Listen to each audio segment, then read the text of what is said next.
Il est 10 heures.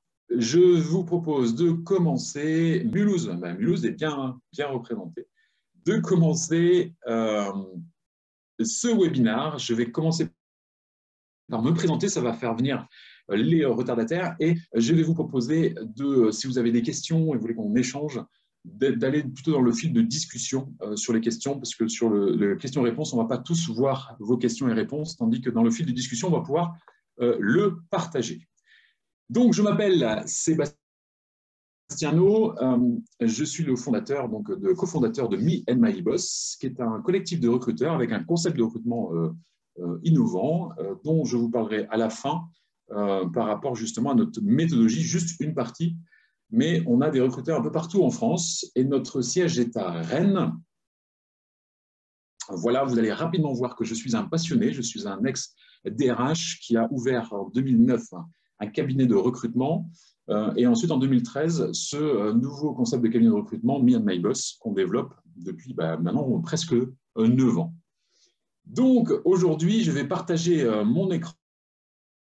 Je vois que ça augmente. Bienvenue sur ce webinaire. Je vais partager mon écran tout de suite. Voilà, sur ce webinaire spécial, pourquoi personne ne s'intéresse à vos offres d'emploi. Donc, encore une fois, quand vous aurez pendant 30 minutes à peu près, je vais échanger, donner des pistes, donner mon avis. Ce n'est que mon avis et l'expérience qu'on peut avoir chez Me and My Boss avec tout notre collectif de recruteurs. Caméra est un peu floue. D'accord. OK. C'est la webcam de mon ordinateur. Peut-être parce que je suis trop près ou le manque de luminosité. Bon, on va avancer comme ça. Merci Stéphane de la remarque. Donc, ce que je vous propose, c'est pendant 30 minutes d'échanger sur justement ce thème-là. Ensuite, on aura des premières questions. Ensuite, je vous montrerai pour ceux qui sont désireux la manière dont on opère, nous, justement, pour capter des candidatures et des profils en adéquation avec l'ADN de l'entreprise. Et encore des questions derrière, au bout de 3/4 d'heure. Des fois, ça pousse jusqu'à 1 heure, mais bien entendu, vous pourrez dès 30 minutes. L'objectif, c'est de vous fournir des informations concrètes et pragmatiques dans les 30 premières minutes. Je commence, c'est parti sur ce webinaire. Donc déjà, trois constats assez forts. Le premier, ça va vous parler. Les chiffres, 2 chiffres, 1967, création de l'ANPE, donc certains, ça leur parle, Agence nationale pour l'emploi, c'est en 1967. Et qu'est-ce qu'on a mis en process, je vais appeler ça de process pour postuler dans les entreprises? Eh bien, on a dit, on va vous demander un CV plus une lettre de motivation. Aujourd'hui, on est en 2022, et vous voyez où je veux en venir. On a des voitures qui sont autonomes. On parle d'aller habiter sur Mars. Bref, technologie. Et qu'est-ce qu'on demande aujourd'hui pour postuler? Un CV plus une lettre de motivation. Donc, il y a comme un souci, c'est-à-dire depuis 50 ans, on a énormément de choses qui ont évolué en termes de communication, en termes de mode de fonctionnement, et on se retrouve avec exactement le même process. Donc, ça, c'est le premier constat. Le deuxième que je souhaite partager avec vous, c'est cette fameuse pyramide de Maslow. Vous allez vite comprendre où je veux en venir aussi. C'est tout simplement que sur cette pyramide de Maslow qu'on a tous vue à l'école, il y a très longtemps, mais on la voit encore aujourd'hui, c'est tout simplement on aspire à aller vers le haut de la pyramide avec des besoins physiologiques de base qui est manger, pouvoir boire et ainsi de suite, besoin de sécurité. Cette pyramide a été adaptée au monde de l'emploi. Pourquoi je vous parle de cette pyramide de Maslow? Je vais parler de mon cas. Alors, n'hésitez pas à me poser des questions dans le fil de discussion, parce que je vois certains qui lèvent la main, et je n'hésiterai pas à y répondre par la suite. Donc, pourquoi cette pyramide de Maslow? Tout simplement parce que je vais parler pour ma part. Quand je suis arrivé dans le monde du travail, mon objectif était d'avoir un besoin de sécurité. C'est-à-dire, je cherchais un CDI pour louer un appartement, pour être autonome, pour me gérer. C'était une motivation forte et dans mon éducation, et je ne suis pas tout seul, c'était à l'époque, il me fallait un CDI à tout prix pour pouvoir, avec les banques et ainsi de suite, et pouvoir m'installer. Aujourd'hui, on a une génération qui n'arrive pas par le besoin de sécurité, mais qui arrive directement par le haut de la pyramide. Il y a comme un problème d'étage. J'en avais écrit quelques posts sur le sujet. C'est-à-dire qu'on a aujourd'hui des entreprises ou des dirigeants ou des chargés de recrutement ou des DRH. Enfin, on est sur cette éducation de notion de travail en se disant j'arrive dans le monde du travail sur ce niveau de besoin de sécurité et on a une génération qui arrive directement sur soit l'estime de soi, soit la réalisation de soi. Donc, forcément, il y a une dissonance et il y a une incompréhension sur le sujet. Et les offres d'emploi en font partie. Je vous ai expliqué juste avant la NPE, la manière de postuler, le CV plus la lettre de motivation. Ça commence à fatiguer beaucoup de monde et je ne vais pas dire que c'est la politique du moindre effort, mais c'est plutôt un peu ras-le-bol de ce système-là. Et donc, être conscient que ces différences d'étage eh bien, créent un manque de communication entre justement les candidats et l'entreprise. Ça, c'est le deuxième constat. Le troisième constat, c'est, vous avez pu le voir dans la presse, au mois d'octobre 2021, et ça continue, Pôle emploi a battu des records en termes d'offres d'emploi. Ils ont dépassé le million. Donc, c'est une incidence assez forte. Donc, Pôle emploi référence aussi à énormément de partenaires, les sites d'offres d'emploi partenaires. Mais ce que je veux dire par là, c'est qu'on a atteint 1 million, c'est un chiffre. Si on y colle aux États-Unis ce mouvement de la grande démission qui arrive en Europe, mais qui n'a pas la même ampleur, quoique on verra dans les mois qui viennent, qu'aux États-Unis, à savoir une génération qui démissionne parce que ras-le-bol du management, ras-le-bol du système, et n'hésite pas à se filmer sur TikTok pour démissionner en disant j'arrête, je laisse tout. On arrive aujourd'hui en Europe, et du moins en France, à une augmentation des offres d'emploi de manière phénoménale. Donc, qu'est-ce que ça a comme incidence, ces trois constats? Je prends cette image d'océan bleu, océan rouge. Pour ceux qui sont dans le domaine dit des startups ou le lean startup, c'est un terme qui est utilisé, il y a même un livre, Océan bleu. Ça veut dire quoi? Ça veut dire qu'à un moment donné, il y a tellement d'offres d'emploi que vous êtes noyé dans la masse. Je vais faire un parallèle avec les startups. Si demain, je veux créer une entreprise, par exemple, dans la vente d'imprimantes, eh bien, je vais me retrouver dans un océan rouge si je n'ai pas de valeur ajoutée ultra différenciante. Si je ne suis pas différent sur un aspect, dans le domaine startup, on va dire disruptif, c'est le terme à la mode, derrière, eh bien, je vais me retrouver dans l'océan rouge. Si demain, je crée un cabinet de recrutement classique, et ce que je dis n'est pas péjoratif, attention, je vais me retrouver dans un océan rouge de 1500 cabinets de recrutement.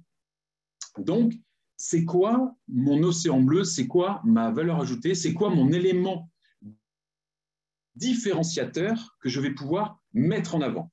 Et ça, aujourd'hui, clairement, si on a sur LinkedIn, par exemple, on va passer une offre d'emploi, on a pratiquement 0 candidat. Enfin, c'est ce que j'entends souvent. Eh bien, on se pose des questions. On dit, c'est pas possible, quoi. J'ai dépensé un budget de 250, 300, 400 euros. Enfin, ça dépend des postes, et je n'ai pas de candidat. Pourtant, il y a plein de monde, mais parce que je suis noyé dans la masse. Mettez-vous à la place des candidats, et vous l'avez sûrement déjà fait. Quand vous recevez, vous voyez toujours les mêmes types d'offres. Entreprises en pleine croissance, recrutent, sont super commerciales. Je caricature, mais c'est vraiment ça. Donc, comment faire pour sortir de cet océan rouge et se distinguer? Donc, je vais vous proposer des pistes assez à la fois clair et faire un parallèle pour mieux me faire comprendre. Dans le domaine du site Internet, si demain vous créez un site Internet, ça équivaut à ouvrir, je ne sais pas moi, vous créez un site de e-commerce, c'est comme si vous ouvriez un magasin en pleine nature, en pleine campagne, et l'objectif, après, c'est de le faire connaître, ce magasin, et de faire venir du monde dedans. Et pour ça, vous avez 2 termes techniques qui s'appellent le SEO et le SIA. C'est le référencement naturel ou le référencement payant. Pourquoi je vous parle de ça? Parce que je vais vous faire un comparatif, en fait, pour avoir du monde sur vos offres d'emploi, entre un référencement payant et un référencement naturel. Payant, c'est le chemin le plus rapide pour capter tout de suite des candidatures et avoir du monde. Si j'ai un site de e-commerce, toujours cette même image, si j'achète de la publicité, si j'achète des systèmes qui vont me permettre d'avoir des gens tout de suite dans mon magasin, alors que le référencement naturel va être un peu plus long à mettre en place. Je vais installer des panneaux à droite, à gauche, qui vont faire que les gens vont venir petit à petit, mais au bout de 6 mois, 1 an, là, je vais avoir un flux régulier sans acheter de publicité quelque part et avoir un référencement naturel. Donc, je vais commencer par le référencement payant le plus simple aujourd'hui. Je ne vais pas vous expliquer exactement comment écrire une offre d'emploi parce qu'il suffit de taper sur Google les 5 points pour écrire une offre d'emploi formidable. Mais en résumé, c'est trouver un titre qui sort un peu de l'ordinaire sans tomber dans les délires, sauf si c'est votre ADN de recherche, le ninja de la vente ou des termes de cette typologie-là, mais trouver un mot, un terme qui éveille la curiosité de la personne et qui fait que dans la masse, déjà en termes de titre, elle soit repérée. Ensuite, dans le texte, il faut humaniser, mettre ce que vous recherchez, mais surtout ce que vous allez apporter. On a bien entendu, souvent, on n'explique pas la valeur ajoutée de l'entreprise. Le candidat va chercher une entreprise dans laquelle il va trouver une valeur ajoutée. Et l'entreprise cherche un candidat, mais la donne, ça fait depuis longtemps que la donne s'est inversée. Et aujourd'hui, on est dans une guerre des talents. Donc, dans les annonces, on va émettre forcément en avant cette valeur ajoutée. Ensuite, on va adapter le texte de l'annonce suivant son ADN de l'entreprise. Si on est plutôt institutionnel, si on est plutôt start-up, etc., etc. N'hésitez pas à aller sur notre chaîne YouTube. J'ai fait une petite vidéo sur le sujet, mais je ne vais pas m'attarder là-dessus. C'est derrière, on va acheter des annonces, on va travailler son texte et on va acheter des annonces pour soit multidiffuser, soit choisir des sites dits de niche, soit sponsoriser sur des sites d'agrégation. À vous de faire le choix. L'offre et la demande ne se rencontrent pas dans beaucoup de secteurs d'activité. Exactement, c'est un fossé. J'en ferai un autre webinaire là-dessus, mais le digital a créé un fossé monumental entre les candidats et les entreprises parce que tout le monde se réfugie derrière son écran. Et l'objectif est, quand on arrive à garder l'humain au bon endroit, on recrée une connexion. Mais là, on a créé un fossé qui est assez phénoménal. Et LinkedIn, avec la pandémie, a augmenté aussi le nombre de personnes qui sont présents ou qui pianotent sur LinkedIn. Mais certains profils sont sursollicités, ne répondent même plus. Et donc, ça crée une certaine frustration. Deuxième option payante, donc on casse la tirelire, on va encore plus loin. Et j'ai pris cette image parce qu'elle me parle beaucoup. Je trouve ça génial parce que c'est dans l'air du temps. Century 21 recrute, donc j'ai aucune action chez Century 21, je n'en recrute pas pour eux non plus. Profil recherché, homme ou femme très motivé, c'est tout, le reste, on s'en occupe. Ce message est assez fort, mais c'est surtout que déjà dans le fond, les 4x3, on a des entreprises qui dépensent des budgets dans certaines villes pour acheter carrément du 4x3 pour faire savoir qu'elles recrutent. Donc ça, c'est du référencement payant. C'est pour capter tout de suite, sortir du lot, et on est dans la rue et on voit de l'affichage clair, net et précis. On n'est pas noyé dans la masse. Par contre, c'est des budgets forcément d'un autre niveau, mais on s'aperçoit aussi que dans ce message, le reste, on s'en occupe. C'est-à-dire qu'on est de plus en plus sur la personnalité. Pourquoi? Parce qu'on s'aperçoit qu'on a eu tendance à recruter pendant des années des gens uniquement sur les compétences, ne pas trop faire attention à la personnalité. On mettait d'abord les compétences, personnalité, ça va passer, et que la plupart des échecs aujourd'hui de recrutement sont justement liés à cette personnalité qui fait que la personne, oui, elle sait faire, mais elle ne reste pas parce qu'elle n'est pas en correspondance avec l'ADN. Donc, on est en train, vous voyez, ça fleurit partout, nous, le recrutement, c'est la personnalité, nous, c'est... Mais n'empêche que certaines entreprises commencent à créer leur académie, leur centre de formation en interne. De plus en plus, ça fleurit dans tous les sens pour se dire, on va prendre des gens, on va les former. Alors, des fois, on n'a pas le temps, c'est toute la difficulté, hein, surtout quand on est dans des métiers très, très techniques, mais c'est une tendance assez forte. Donc, référencement payant, offre d'emploi en travail, on va acheter, on multidiffuse ou ça. Ensuite, je vais vous parler forcément de référencement naturel. Je vous propose des idées, des pistes qu'on a pu explorer nous-mêmes, hein, pour nous-mêmes chez MyBoss, sur tout simplement le référencement naturel. C'est-à-dire, ça veut dire quoi? Ça veut dire, à un moment donné, le bouche à oreille. L'image que vous allez dégager sur le net, sur LinkedIn, sur votre site Internet.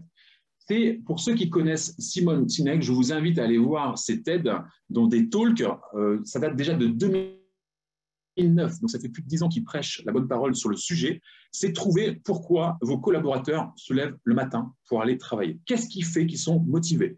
Ça peut être l'argent, ça peut être autre chose, mais il n'y a pas de tabou dans le sujet, mais de savoir pourquoi ils se lèvent. Donc, je vous prends l'exemple de Me and My Boss, c'est un travail qu'on a fait ensemble. Donc, il a un super bouquin qui vous explique comment faire et comment mener l'atelier. Donc, ça peut être pendant un séminaire. Vous pouvez faire un karting un peu moins long et proposer cet atelier, par exemple, à vos collaborateurs ou à travers des post-it. On va leur demander, par exemple, d'écrire sur des post-it des moments de joie qu'ils ont eus dans leur travail. Ça peut être avec leurs clients, leurs fournisseurs, leurs amis, collaborateurs, mais marquer des moments de joie, de sympathie où ils ont éprouvé du bonheur.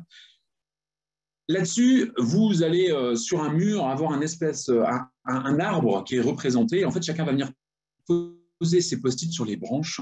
Et l'objectif de travail de l'atelier va être, suivant une technique, de trouver le point commun de tous ces post-it sur le tronc. Le tronc qui va représenter en fait le tronc commun de tous les collaborateurs pour l'entreprise. Je vous le fais très très rapidement parce que c'est juste pour partager avec vous une expérience.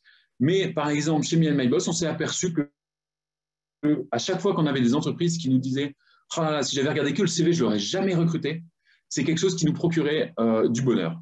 C'était des candidats qui me disaient « Tiens, je ne connaissais pas cette entreprise, dis donc. Je la découvre grâce à vous et je suis allé. » Et donc, ça nous a donné un tronc commun qui est de oser recruter différemment afin d'offrir une chance à tous. Cette phrase-là, ce n'est pas du marketing, c'est ce qui nous guide au quotidien. C'est-à-dire que l'histoire de 1967-2022, c'est comment on ose recruter différemment pour combler ce fossé et oser offrir une chance à tous, mais autant côté entreprise qui a taille humaine, qui n'a pas les moyens de communiquer, que les grands groupes, pour faire découvrir une personne et qu'elle trouve sa place au sein d'une entreprise. Donc, n'hésitez pas à vous renseigner, à aller regarder Simon Sinek, trouver son why. C'est tout simplement magnifique. Ce n'est pas du, je vais utiliser un terme, bullshit. Sincèrement, c'est à travailler. Et le why est à mettre dans l'offre d'emploi pour attirer. Alors, le mieux, c'est de le mettre sur le site Internet. Le site Internet, sur les réseaux sociaux. Et en effet, quand on va voir l'offre d'emploi, si le texte est différent, les gens vont aller se renseigner, vous allez voir, sur l'expérience du candidat après, sur la démarche qu'il peut faire. Et il ne faut pas prendre ça comme quelque chose de market ou il faut faire ça, donc je vais le faire. Non, il faut que la démarche soit sincère. Ça y va avec les valeurs aussi. Et vous vous souvenez de la pyramide de Maslow? En faisant ce travail-là, vous allez attirer des gens qui, d'un seul coup, ont les mêmes envies, la même ADN. Et encore une fois, souvent on me dit, oui, mais nous, ici, notre entreprise, c'est quand même pour faire du chiffre d'affaires et gagner de l'argent. Eh bien, vous allez attirer des gens qui veulent gagner de l'argent. Dans l'immobilier, je connais certains conseillers commerciaux, ce qui les anime, c'est gagner de l'argent. Et il n'y a rien de mal à ça. Simplement, il faut le savoir dès le départ. Et du coup, ils vont attirer des gens qui sont eux-mêmes motivés par cette motivation. Chez Me & My Boss, ils sont attirés, les gens qui viennent chez nous, pour justement casser les codes du recrutement, mais pas pour les casser. C'est juste pour changer et rétablir et que chacun trouve sa place. Donc, chacun est animé par ce fameux why. Comment on peut aller plus loin? Toujours sous forme d'atelier. Je vais parler marketing, donc parce qu'aujourd'hui la com et le recrutement sont très liés. Vous pouvez continuer à faire ce qu'on appelle un persona. Un persona, c'est quoi? C'est l'image type. Donc ça demande du travail, hein, le référencement naturel, contrairement à l'offre d'emploi ou au système payant où on va casser sa tirelire. Là, il y a un travail de fond qui est assez fort à faire, mais une fois qu'il est fait, la machine se met en place et au bout de 6 mois, 1 an, on va attirer une communauté à soi.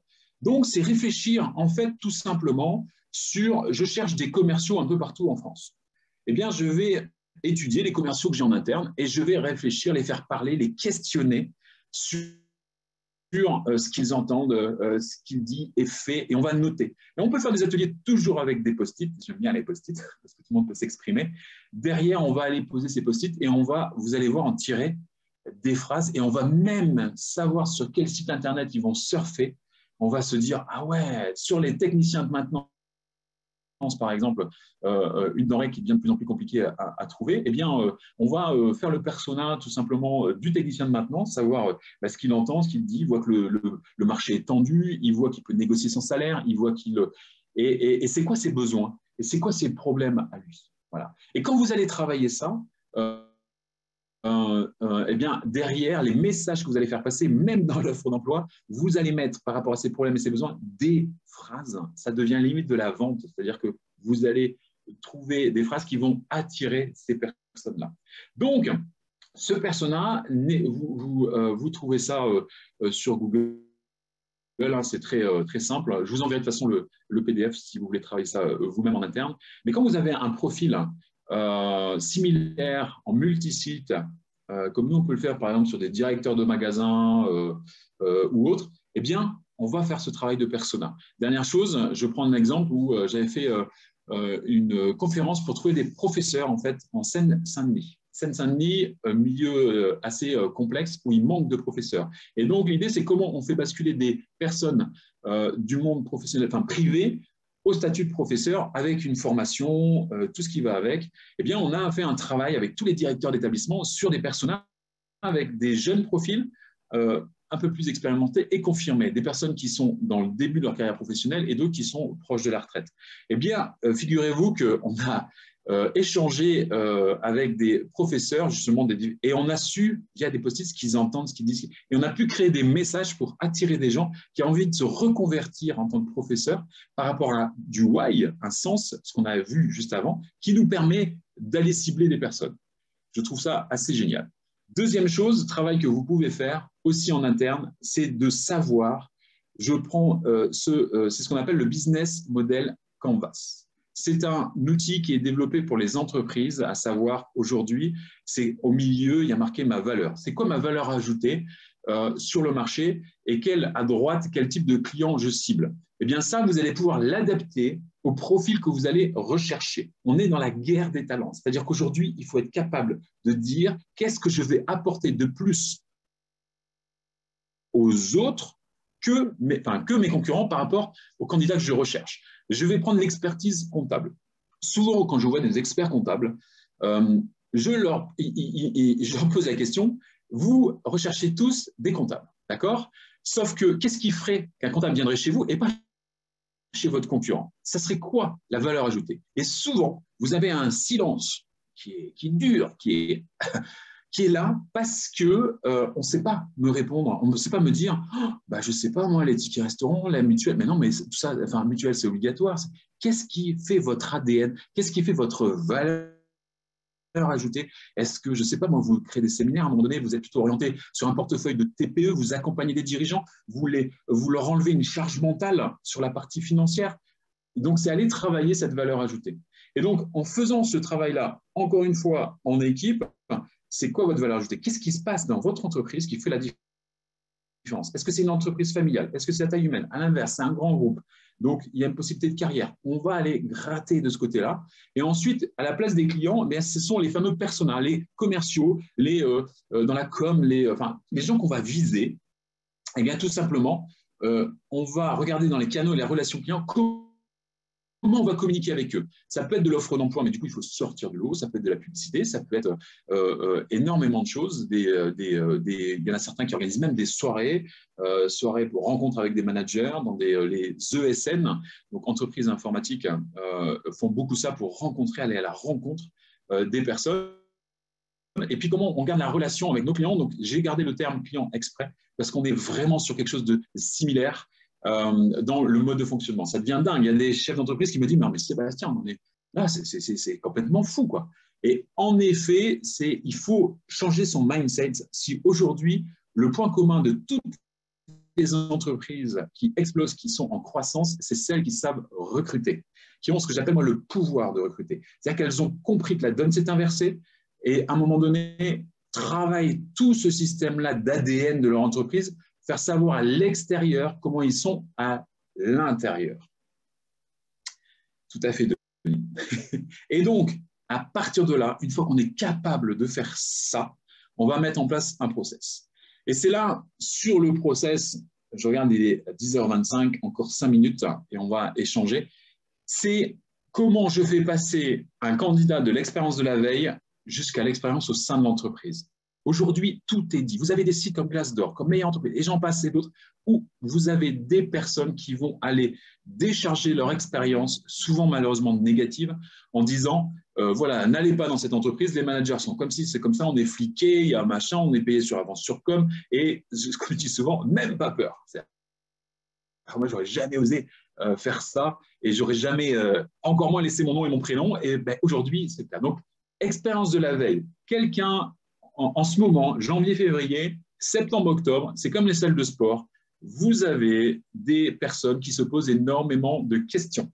Pourquoi? Il y a eu les vacances avant, il y a eu des réunions de famille, il y a eu des réunions avec les amis, il y a eu en ce moment les entretiens individuels. Et qu'est-ce qui se passe? Eh bien, la personne se dit, waouh, l'entourage lui dit, non, mais ça suffit, là, t'es pas assez bien payé, on se fout de toi, t'es exploité. Là, c'est grande décision, comme la salle de sport. OK, bonne résolution, je vais chercher un nouvel emploi. Et donc là, je vais me mettre en veille. Je change mon profil LinkedIn, je vais bizarrement commencer à être attentif aux offres d'emploi, je vais regarder. Si derrière, je vois des offres, je vais aller sur le site Internet. Et c'est là que la boucle est bouclée, c'est-à-dire que si vous avez travaillé votre why et que ça se voit à l'extérieur, ne mettez pas des baby-foot ou des tapes de ping-pong si vous n'y jouez pas dans l'entreprise. C'est-à-dire l'objectif, c'est d'attirer des gens qui vous ressemblent. Voilà.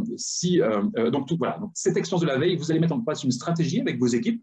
Donc, cette stratégie, ça commence par tout simplement les valeurs, le fameux qu'est-ce qui fait qu'on se lève le matin, le site Internet.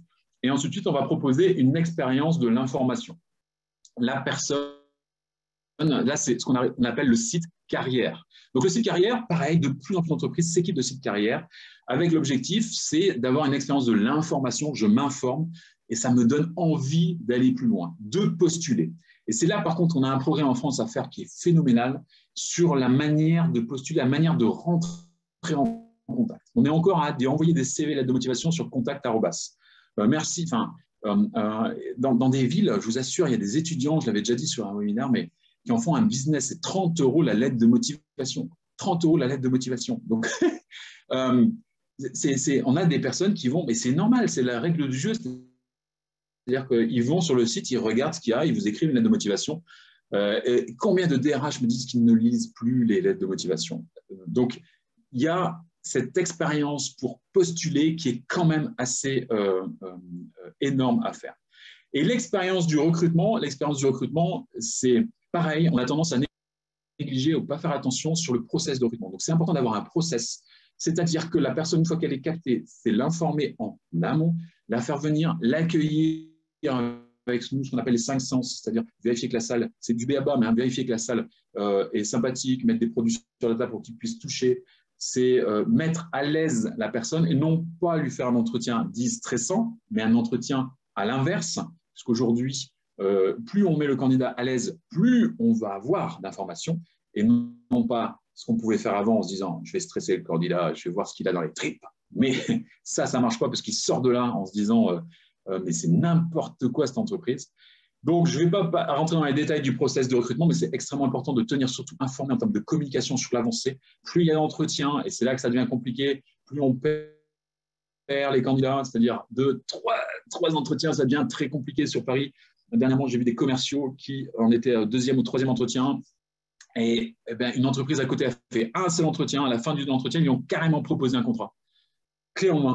C'est-à-dire, écoutez, votre profil, parce qu'ils étaient déjà passés à côté de profil. Donc, on en vient à la fameuse guerre des talents, surtout sur les commerciaux à Paris, mais pas que. Donc, l'expérience du recrutement, important. Le terme anglo-saxon onboarding. Donc, avant que la personne vienne, on lui envoie des infos par mail, des plaquettes. On l'accueille. Pareil, certains disent oui, bon, j'accueille avec un mug à son nom.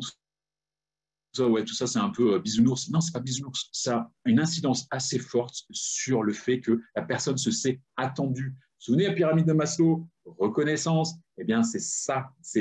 Pour certains, ça paraît petit, mais c'est extrêmement, extrêmement important. Vous allez marquer des points. Et en plus, le samedi soir, sur un repas avec des amis, on va en parler. Je suis arrivé en tête. Ouais, c'est génial. Non seulement entre le moment où j'ai postulé et le moment où je suis rentré dans l'entreprise, c'était assez énorme. Et l'expérience au sein de l'entreprise, là, c'est la fidélisation. Aujourd'hui, on est dans un système de fidélisation qui devient de plus en plus compliqué. On a une notion de l'engagement qui est différente par rapport à il y a 10 ans ou 15 ans, où on avait un job et on restait assez longtemps en poste, à un point que je me souviens encore, je parlais dans les moments de la loi Borloo 2005, où je me souviens encore voir des chefs d'entreprise où regardaient les CV et me disaient « Oh non, non, lui, il a 2 ans d'expérience, enfin 2 ans, il fait 2 ans dans chaque boîte, il est complètement instable. » Aujourd'hui, quand quelqu'un reste 15 ans dans un poste, on se dit « Ouf, ça fait 15 ans quand même, est-ce qu'il est toujours à jour des réseaux sociaux, de digital ?» Donc, la donne s'est complètement inversée. Donc, aujourd'hui, on est non seulement dans la guerre des talents, mais après, il faut les fidéliser et les garder. Voilà, j'ai fait un tour sur Le référencement payant le plus facile, c'est j'achète du 4 par 3. Enfin, là, il n'y a rien de… C'est une palissade. Si je vais travailler mon message, je vais aller acheter des encarts un peu partout. Et là, oui, je vais capter du candidat, je vais sortir du lot si je travaille bien mon message. Ou le référencement naturel, je fais savoir à l'extérieur comment je suis à l'intérieur en travaillant à travers des ateliers sur tout simplement mon why, mes valeurs, le faire savoir, proposer une expérience de veille et d'information qui est vraiment différente en travaillant le persona derrière et quelle est la valeur ajoutée, qu'est-ce que je vais leur apporter pour capter des gens qui sont dans mon ADN et sortir de cet océan rouge. Vous voyez sur plein de postes, que ce soit dans l'immobilier, par exemple, on est dans un océan rouge. Dans les développeurs web, suivant le langage, on est dans un océan rouge. Enfin, il y a plein de postes dits pénuriques dans notre langage qui sont dans un océan rouge. Ce que je vous propose, c'est déjà de répondre à quelques questions et je vais vous montrer juste après, pour ceux qui le désirent, vous avez juste à rester connectés, comment nous, on fait chez MeMyBoss. Vous avez compris que je suis plutôt passionné. Je vous expliquerai juste le début de comment on capte des candidats pour sortir, pour être dans l'océan bleu plutôt que dans l'océan rouge. Donc, dans le fil de discussion, si vous avez une question, n'hésitez pas, je serai ravi d'y répondre. Donc, en effet, Denis nous disait l'offre est un produit, le candidat est un client. Tout à fait, si vous avez la chance un jour d'aller faire une expédition, par exemple, à San Francisco, dans la Silicon Valley, en allant voir, par exemple, LinkedIn, Facebook, Google, parce que je trouve ça assez intéressant, parce que là-bas, ils sont pénurie, par exemple, de développeurs. Eh bien, c'est assez stupéfiant de voir que quand ils reçoivent les candidats, alors ils ont un système où ils embauchent et débauchent aussi très rapidement.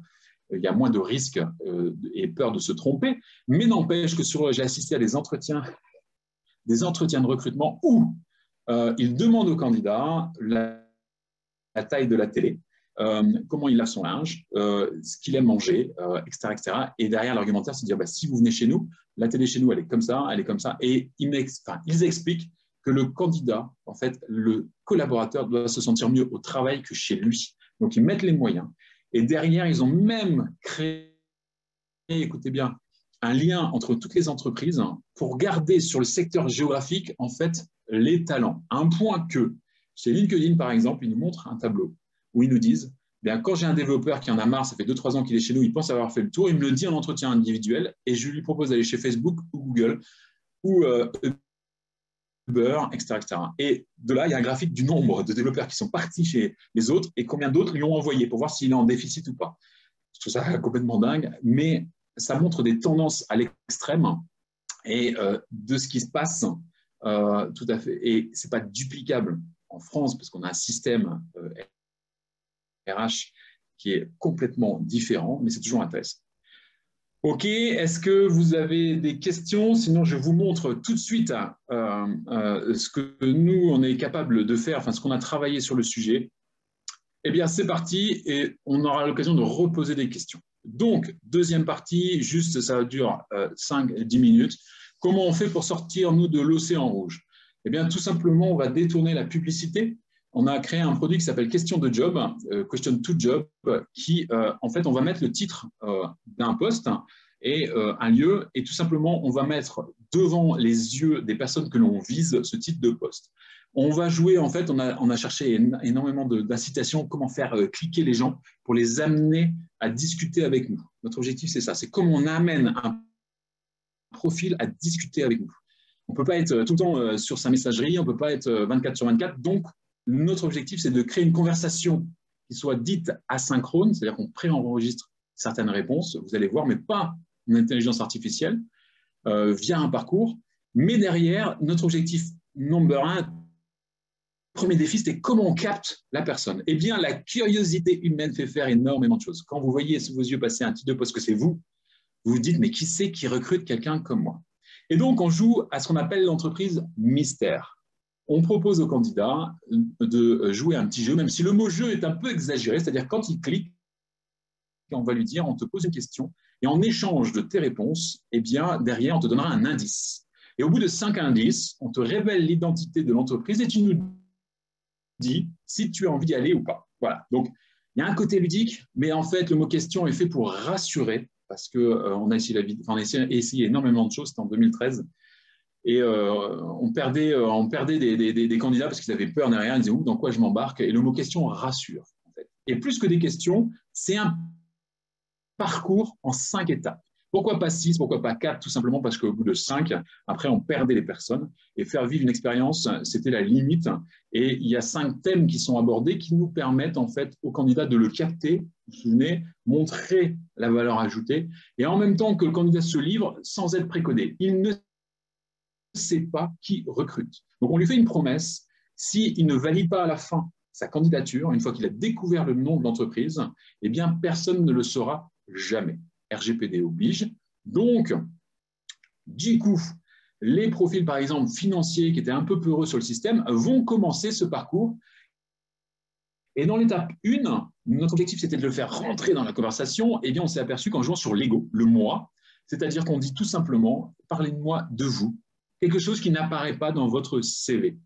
Le candidat va se livrer assez facilement, pas forcément en totalité, mais il va répondre assez facilement à ce type de questions et va découvrir l'indice 1. Et c'est là que ça commence. Et c'est là qu'on commence à sortir du système des offres d'emploi classiques, puisque là, on va raconter, nous, recruteurs, l'histoire de l'entreprise, du chef d'entreprise ou la chef d'entreprise ou l'équipe.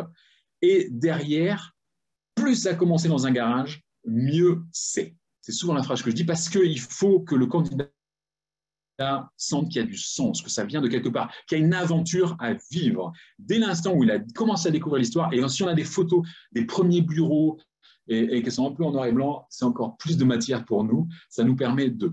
Si c'est une start-up, c'est pareil, on va surfer sur une idée, sur une valeur ajoutée, sur une aventure à vivre. Et donc, du coup, le candidat va commencer à répondre et dans l'indice 1, va découvrir l'histoire de l'entreprise. Ensuite, pour le garder dans la conversation, on s'est aperçu qu'il fallait aller plonger directement dans le poste. C'est-à-dire qu'il ne voulait pas perdre son temps. Et à partir de là, on le met en situation. Vous êtes commercial sur la partie sud-est de la France. Votre cible sont les hôtels et restaurants. Vous avez des produits à commercialiser. Vous avez carte blanche. Comment vous faites? Il ne connaît pas le poste.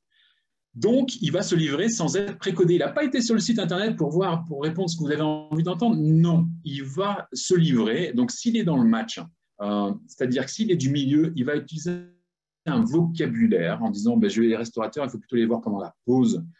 À tel moment, le lundi, ils sont plutôt fermés, donc je privilégie ça, ça, ça, ça. Inversement, quelqu'un qui ne vient pas du secteur va derrière proposer des fois des nouvelles idées. C'est ça que je trouve génial, c'est qu'à un moment donné, comme il n'est pas précodé, il va dire mais je ferai ci, je ferai ça. Et ça donne le champ des possibles et l'ouverture. Dans l'indice 2, du coup, il va découvrir la fiche de poste. Et comme il s'est projeté psychologiquement à blanc, derrière, il va retrouver une fiche de poste, mais avec un écrit parlé. Merci d'avoir joué le jeu, jamais facile, à mon tour de vous en dire un peu plus. Et là, on va rentrer dans les détails et mettre des prénoms. Encore une fois, le fait de mettre des prénoms, on humanise le poste. Voilà, vous serez avec Sandra qui vous accueillera si demain vous travaillez ensemble, parce que ci, parce que ça.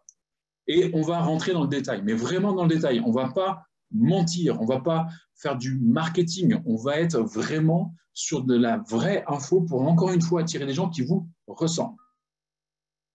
Troisième étape, j'en parlais tout à l'heure, la valeur ajoutée. Eh bien, c'est maintenant que vous connaissez notre histoire, le poste, qu'est-ce que vous pensez pouvoir nous apporter en tant que personne? Ils ne sont pas habitués à ce genre de questions. Donc, certains, les plus jeunes, vont dire mon sourire. D'autres vont dire mon portefeuille, mon expérience, mon savoir-faire. Mais en attendant, ils vont se livrer. Et là, c'est là que l'entreprise va falloir, dans l'indice 3, dire qu'est-ce que l'entreprise est capable d'apporter au candidat. Ça fait une sacrée différence parce qu'il a vu l'histoire, il a vu le poste et d'un seul coup, il dit waouh, si je vais là-bas, je vais répondre après au CM à la question. Si je vais là-bas, voilà ce qu'ils vont être capables de m'apporter. Surtout important, vous avez vu sur le schéma, il y a du monde en bas de l'escalier et un peu moins en haut. Ça répond un peu à la question beaucoup de candidatures, c'est-à-dire que oui, à l'entrée, il y a beaucoup de gens qui sont curieux, qui viennent. Sur le poste, ils s'auto-diagnostiquent, ils s'auto-évaluent sur le poste.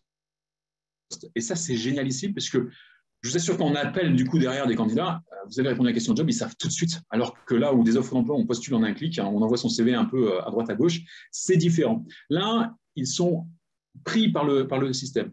Ils peuvent quitter en fait à la deuxième marche en disant ce poste n'est pas fait pour moi. Et quand on les relance, tout simplement, ils nous disent non, mais là, découcher tous les soirs en tant que commercial, c'est quelque chose que je ne veux plus faire, donc ça ne correspond pas. Et cette donnée-là, on peut l'avoir pour la faire suivre à l'entreprise. Une fois qu'il est arrivé à la 3e marche, il passe à la 4e. Outre le poste de 1, abordez-vous la rémunération? Oui. Oui, c'était là. Plus on va être précis. Après, en France, on a beaucoup de postes. Par exemple, on recrute au départ en 2013 beaucoup pour des TPE, PME qui n'ont pas de recruteurs en interne. Et en termes de rémunération, je ne vais pas lancer le débat, mais on a tendance en France à avoir du mal à livrer une rémunération, sauf quand on arrive à un certain niveau d'entreprise, on a des grilles de salaire. Et donc, souvent, c'est négociation suivant salaire. Donc, s'il y a négociation suivant le profil, j'ai l'impression qu'il y a des dirigeants, par exemple, qui ont besoin de voir le profil en face d'eux, de discuter avec lui, de voir, de percevoir la valeur ajoutée à travers un entretien de recrutement, et que le candidat lui dit, bien, moi, j'ai tel salaire, et quand il est en confiance, il dit, OK, il est prêt à mettre ce salaire-là ou pas. Donc, dans ces cas-là, on va le dire dans l'indice 2 qu'aujourd'hui, comme c'est un poste en création, en développement, on va s'appuyer sur l'expérience et le salaire pour… voilà. Mais sinon, si on a la chance d'avoir quelque chose de précis, on va le mettre. 4e étape, la question insolite. Donc, ça, c'est une des parties, c'est le premier sujet de discussion. On choisit une question dite à la Google, complètement décalée, où le candidat se dit… va sortir un peu de sa zone de confort ou pas. Par exemple, demain, vous êtes un super-héros, quel serait votre super-pouvoir? Et on va lui dire surtout que dans la réponse, eh bien, quelqu'un de l'entreprise va y répondre aussi. Donc, quand il répond et qu'il voit Olivier le dirigeant a répondu ça, waouh, vous vous souvenez, même niveau candidat entreprise, l'entreprise joue le même jeu que lui, c'est-à-dire répond aussi à la question insolite. Et si on a 2-3 personnes, c'est encore plus génial. Et souvent, quand on arrive en entretien, on dit ah, j'ai bien aimé votre réponse. C'est une phase de séduction. C'est ce qu'on appelle un transfert psycho, dans le sens où la personne a vu l'histoire, découvert le poste, que l'entreprise était capable de lui apporter, et là, d'un seul coup, il voit des gens qui sont humbles, humilité, donc s'il est dans le match, il est dans la cible, il est séduit. Et c'est là qu'on va révéler le nom, et à la fin, on va détecter la motivation, maintenant que vous savez qui on est. Est-ce que vous vous projetez chez nous? Et si oui, pourquoi? Et dans l'indice 5, on va mettre une photo de l'équipe, de la personne, pour lui dire ben, merci de finaliser votre candidature. Et donc ça, je vous montre un visuel. On l'a sur les termes Startup X Design sous forme un peu de discussion. Donc, on a la photo de la recruteuse ou du recruteur qui va avec des questions qui sont préenregistrées et des indices qui vont s'ouvrir sous forme de pop-up. Donc, sur la gauche, il a tous ces indices qui se révèlent un par un. Il va pouvoir les consulter. Il a un espace. Et derrière, une fois que les candidatures sont arrivées, on a créé un logiciel qu'on partage en fait avec les entreprises pour pouvoir aller voir en fait les candidatures, les réponses avec l'entreprise et pouvoir non pas faire du recrutement pour eux, mais les accompagner. Parce qu'en tant que cabinet de recrutement, j'étais hyper frustré d'être pris pour un prestataire. Je vais être prestataire, alors que ce qui nous anime, c'est le côté plutôt partenaire. Alors, tout ça paraît très market, mais non, ça veut dire quoi? Ça veut dire qu'au bout d'une semaine, si on voit qu'il n'y a pas assez de candidats, on va changer le titre, on va peaufiner certains indices, on va aller diffuser plutôt la publicité à tel ou tel endroit pour aller interpeller des profils. Et là, on est dans l'amélioration continue pour pouvoir avancer. Et donc, du coup, on nous reprochait de ne pas être transparent en matière de cabinet de recrutement. Eh bien, on a fait un outil qui, derrière, je vous montre très rapidement, mais 3 onglets, candidature présélectionnée et process de recrutement, où en fait, eh bien, l'entreprise va tout le moment regarder toutes les candidatures, parce qu'avec ce système-là, on capte aussi des gens qui sont pas dans le profil, mais qui vont tellement tomber amoureux de votre entreprise, ils vont jouer le tout pour le tout. C'est-à-dire qu'ils vont découvrir le poste, même s'ils voient qu'ils ne sont pas faits pour, la valeur ajoutée. Donc, à nous de leur dire gentiment et avec bienveillance non, mais je veux dire, ils vont vivre une expérience, vous vous souvenez, expérience candidature qui…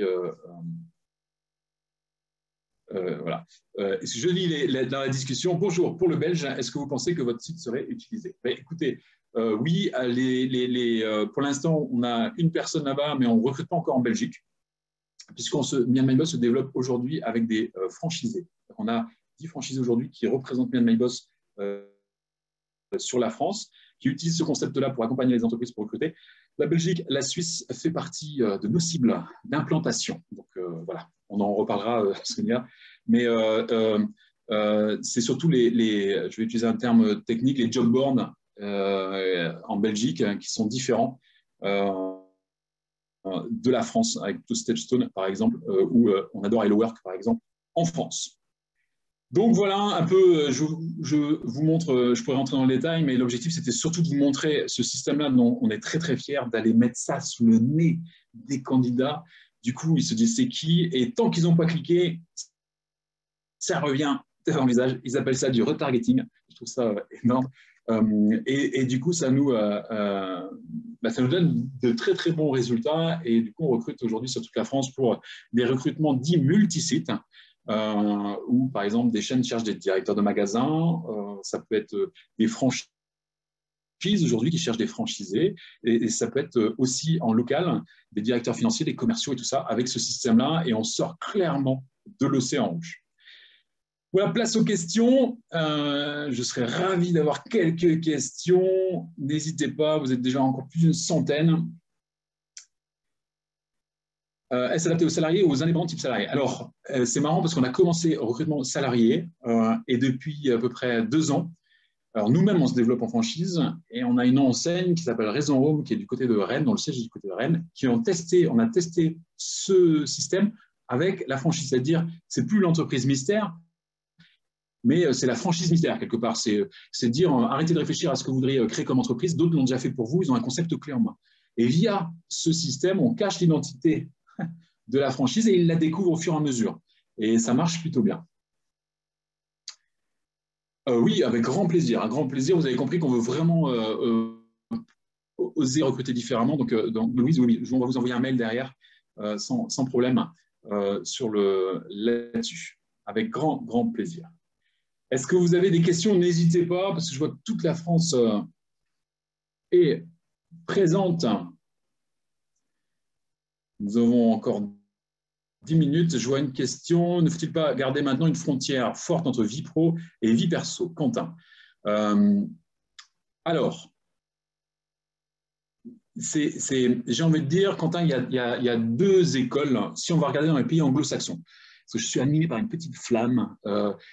Si vous voulez, ce sont les Américains, les Anglais qui sont venus chez nous dans les années 50 pour nous apprendre le métier de chasseur de tête.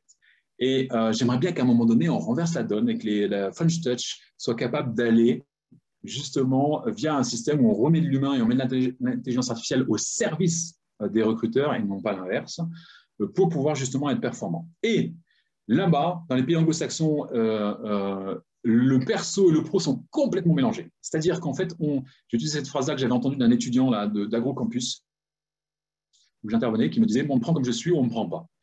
Eh bien, de plus en plus, on va arriver dans ce système-là, c'est-à-dire qu'on a une génération aussi qui commence à se libérer, c'est-à-dire qu'on le voit en entretien, plus on met les personnes à l'aise, plus la vie perso, vie pro sont mélangées.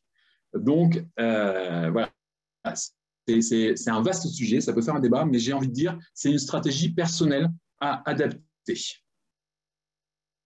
Alors, je vois je souhaite essayer cette solution pour mon entreprise. OK, très bien. Alors, écoute, des entreprises dont le management n'est pas à la hauteur. Ça, c'est notre grande peur, Denis. Généralement, c'est faire 1 recrutement, 2 recrutements, et qu'on voit que derrière, de manière très factuelle, on marche sur des œufs, et on voit que le management derrière, en termes d'intégration, c'est soit on n'a pas capté quelqu'un au niveau d'ADN, on n'a pas prévenu en avance, soit derrière, il faut proposer un travail d'amélioration sur le management. Et si on s'en sent l'énergie et l'envie, bien entendu, parce qu'à certaines entreprises, on peut ne pas être en adéquation et de se dire, est-ce que je vais leur proposer de travailler sur le sujet? Et il faut surtout que le ou la chef d'entreprise soit ouvert sur le sujet. Opérateur de production, clairement, ça ne va pas fonctionner. En fait, si demain on discute en face à face et qu'on échange, vous verrez que sur certains postes, les électriciens, plombiers, opérateurs de production, notre système, ça va, ils n'ont pas envie, c'est en direct, là je prends mon téléphone, j'échange, c'est combien de l'heure. Dès l'instant où on arrive sur du management, de l'agent maîtrise, cadre sup, là c'est merveilleux. Sur les postes d'assistanat aussi, parce qu'il y a beaucoup de candidatures. Notre système fait un tri phénoménal et on voit les personnalités qui ressortent. À l'inverse, par exemple, dans le secteur de l'hôtellerie, nous a beaucoup interrogé pour recruter des serveurs. Sauf que, parce qu'ils se sont dit, ouais, avec votre système, on va pouvoir montrer, il y a des chambres de fonction, notre restaurant, la vue, la situation géographique, parce qu'ils choisissent souvent les établissements par rapport à ça. Sauf qu'ils n'ont pas envie d'écrire, tout simplement, ou de répondre à des questions. Donc, dans le futur, c'est une manne qu'il faudra peut-être qu'on aborde dans un développement, mais allons-y étape par étape. Je continue en considérant que le candidat est un client auquel on vend un poste. Comment faire pour faire en sorte que le candidat n'abuse pas de cela? Ouais. Il y en a toujours plus. Après, c'est l'intégration. Exactement. Là, c'est un sujet, c'est comment remettre justement ce qui peut être fait, c'est soit dans l'entreprise, soit avec un prestataire extérieur, c'est-à-dire qu'à un moment donné, c'est une des personnes qui vend le poste. Et ensuite, il faut faire comprendre au candidat que, bon, maintenant, vous avez vu, vous avez vu ce que c'est, mais ça va être à vous maintenant de montrer à l'entreprise que vous êtes motivé pour intégrer. C'est arriver à renverser la tendance. Et après, c'est du management très particulier. Pour être très clair, il y a de plus en plus de DRH qui commencent à externaliser, à prendre des coachs dans les entreprises pour coacher leurs managers, pour coacher les personnes pour le développement personnel. Vous vous souvenez de la pyramide de Maslow? On en est là aujourd'hui, c'est-à-dire qu'on va aller coacher des collaborateurs, ce qui fait qu'ils vont s'épanouir, progresser, et du coup, ils n'auront même pas envie d'aller voir ailleurs. S'ils restent sur des considérations uniquement, quand je dis abuse, ma rémunération, j'aimerais bien gagner plus, j'aimerais bien avoir plus de RTT, j'aimerais bien, c'est qu'on a peut-être loupé quelque chose à un moment donné dans le système. Mais surtout, il faut rester zen parce que si on est animé par la flamme, par une raison d'être et que derrière, il faut se demander pourquoi la personne a réagi comme ça. C'est facile à dire et pas facile à faire. Quel type de post secteur ce système fonctionne le mieux?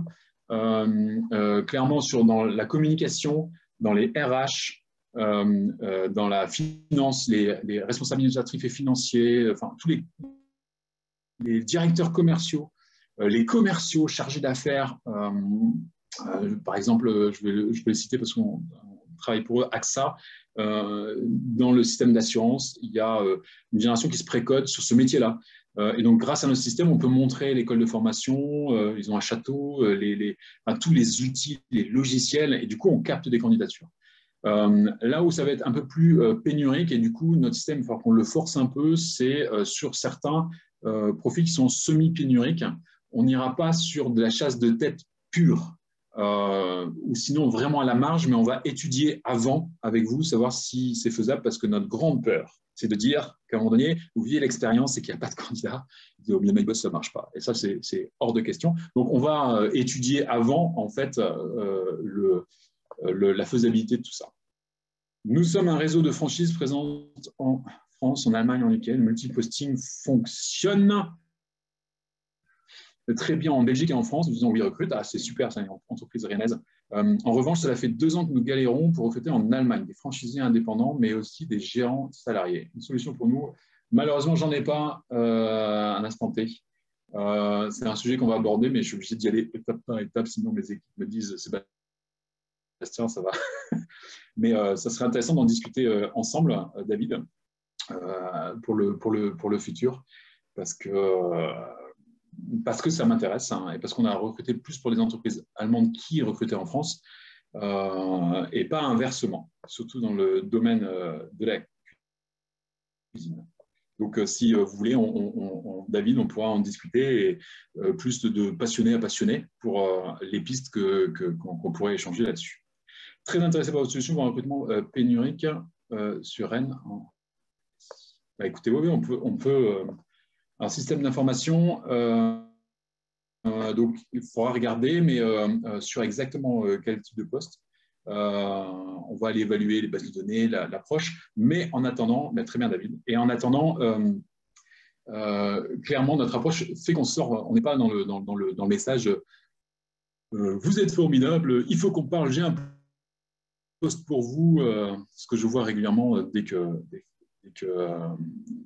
qu'un, par exemple, un développeur, j'ai un frère, par exemple, qui est à Montréal, et dès qu'il met son CV sur une CV Tech, il l'enlève au bout d'une demi-journée parce qu'il a tellement d'appels avec des gens qui ne le connaissent pas et qui disent ouais, Benoît, j'ai un poste pour toi il faut absolument qu'on mange ensemble, je te présente ça avec tutoiement tout dès le premier message. Et dès comme ça, plein. Donc, il y a une vraie chose à faire sur l'approche. Très bien, mais écoutez, c'est passionnant. Si vous avez encore une question ou deux, il est -5. Qu'on puisse, n'hésitez pas. Hop. Des formations. Oui, on a commencé à faire des formations sur l'entretien de recrutement. L'entretien de recrutement, parce qu'on a de plus en plus de nos clients, en fait, par notre système, on capte des candidats et à un moment donné, ils nous disent oh, je pose encore la question des 3 qualités, 3 défauts en entretien. Sébastien, et donc du coup, on a mis au point une première formation sur comment gérer un entretien de recrutement juste avant, pendant l'entretien, les techniques de questionnement. Donc, c'est des choses qu'on est même en train de transformer en e-learning pour proposer ça en fait aux clients, toujours dans l'idée de les accompagner et d'être à l'aise avec. On intervient en Normandie, oui, Denis, oui. Comme l'atelier Y ou autre, non, l'atelier Y ou autre, on va pas, ça fait pas partie de nos prestations. Par contre, on a des partenaires. Je vais les citer Sensenco parce qu'on les adore. On pourra vous orienter vers eux qui sont capables de faire travailler justement ces ateliers. Mais on va rester focus recrutement, recrutement, recrutement, recrutement. Tout ce que je vous ai livré, ce sont des expériences sur le sujet. Le coût pour une entreprise, il y a 3, pareil, une de nos valeurs est la transparence, donc je vais vous donner une idée de tarifs. Des entreprises veulent qu'on les accompagne uniquement sur du capté. Capté, c'est quoi? C'est proposer des candidats qui sont prêts à être appelés. Les mots sont pesés, c'est-à-dire qu'on construit le parcours, on va les mettre de la publicité, capter les gens, les préconiser via notre outil. Et ensuite, l'entreprise prend le relais et va les appeler. Et là, on est sur un budget de 2 690 €, tout compris. Ensuite, il y a une deuxième prestation. Certaines entreprises nous disent j'ai pas le temps de les appeler, est-ce que vous pouvez faire tous les entretiens de présélection téléphonique? Et donc nos recruteurs vont appeler chaque candidat, les qualifier, vous écrire un compte rendu, toujours sur l'outil pour qu'on puisse avancer. Et là, on est plus sur un budget de 3 890 €. Et ensuite, à partir de 5 490, où on va rajouter en fait des tests de personnalité, des prises de référence, comme un cabinet de recrutement, ce qu'on a toujours fait, sauf qu'on va créer un process de recrutement personnalisé avec vous. Et forcément, le prix, plus la criticité, je vais utiliser ce mot-là, du poste, ça va dépendre justement, donc c'est sur un directeur financier. Je regarde du côté d'Orléans, on va plus être sur des budgets de 9 000 €. On va calculer au plus juste, en fait, on a digitalisé énormément de choses pour tenter de réduire le budget pour être accessible justement aux entreprises pour pouvoir les accompagner. Voilà Louise, mais on vous enverra avec grand plaisir. On ne travaille pas au pourcentage du salaire brut annuel, ce qu'on nous reprochait en tant que cabinet, parce qu'on nous disait pourquoi 20% et pourquoi pas 25% et pourquoi pas 15%. Donc voilà, on a mesuré à l'action le temps passé sur chaque recrutement. Voilà, je vois des personnes qui commencent à se déconnecter. On vous envoie ce PDF par mail derrière et n'hésitez pas à revenir vers nous, ce sera avec grand plaisir. Même sur des échanges de bonnes pratiques ou des choses que vous avez vues, je suis hyper preneur. Si on veut bouger les lignes et puis arrêter d'être dans cette galère, de se fausser et prendre du plaisir à recruter, voilà. Oui, capter, c'est pour un poste. Hop. Eh bien, Stella, ouais, ça peut être justement, on a des enseignes pour qui on recrute le même type de poste un peu partout en France. Donc là, il y a un système de capter pour qu'on mette en place tout le système après d'abonnement et de primes à chaque fois qu'un recruteur vous recrutez quelqu'un. Mais on pourra en parler avec grand plaisir, Stella, sur le sujet. Merci Corinne pour le compliment. Je prends. Merci Stéphanie aussi. J'ai essayé d'être le plus pragmatique possible pour ne pas faire de blabla et être dans le concret. Et donc, écoutez, je vous souhaite une excellente journée. Je vois, merci Emmanuel, merci tout le monde. Merci beaucoup. Et on vous proposera un autre webinaire. On fait un webinaire tous les mois sur des sujets. Hop. Et je vous souhaite une excellente journée partout en France.